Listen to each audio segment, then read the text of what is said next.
সারা দেশে অবাধ, সুষ্ঠু ও শান্তিপূর্ণ নির্বাচন অনুষ্ঠানের কারণে সাধারণ মানুষের ভোটাধিকারের মাধ্যমে গোপালগঞ্জ ৩ আসনে বিএনপির এই বিজয় বাংলাদেশের মধ্যে ঐতিহাসিক বিজয়।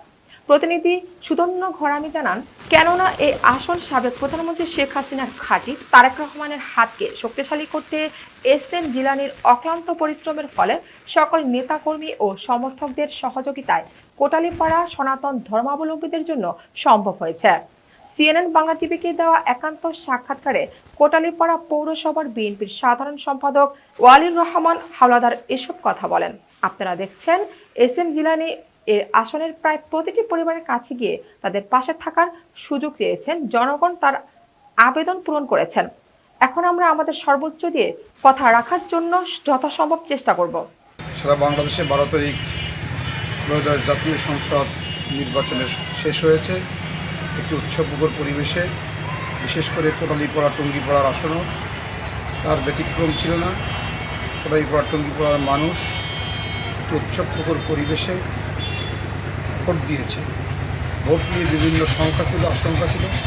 দিন ভাই আবুল বাশার হাওলাদার, আমার পৌর বিএনপির সভাপতি হাজি সুবলি দাঁড়িয়ে সহ আলম শিকদার, মামুনুর রহমান মিঠু এবং সাংগঠনিক দায়িত্ব সলেমান মিয়া উপজেলার মানিকুজ্জামান মানিক, রফিকুল ইসলাম হাওলাদার সহ সকল নেতৃবৃন্দ একযোগে প্রত্যেকটা মানুষের দ্বারে দ্বারে ছুটে গিয়েছে জিলানী ভাইয়ের নির্দেশে। এবং মানুষের কাছে গেলে মানুষদের ফিরিয়ে দেয় না, এই নির্বাচনের ভোট সেটা প্রমাণ করেছে। বিশেষ করে ধর্মীয় অনুভূতির মাধ্যমে মুসলমান এরিয়ায় ধর্মপ্রাণ মুসলমানকে বিভ্রান্ত করলো আমাদের সনাতন ধর্মের, বিশেষ করে উত্তর অঞ্চল দক্ষিণ অঞ্চলের ভাইরা। তারা কিন্তু তাদের অবস্থান সঠিকভাবে ধরে রেখেছে। তারা বুঝেছে এই মুহূর্তে এখানের আওয়ামী লীগের নেত্রী এমপি ছিল, উনি এখানে নেই। সেক্ষেত্রে কোটালীপাড়ার শৃঙ্খলা সহ মানুষের সার্বিক নিরাপত্তা এবং উন্নয়নের ধারাকে অব্যাহত রাখার জন্য তারা একচাটি এভাবে একদম বলা যায় ধানের শীষে ভোট দিয়েছে, যেটা ছিল সম্পূর্ণ ব্যতিক্রম চিন্তাভাবনা, যেটা আমাদের মাথায় অনেকটা ছিল না।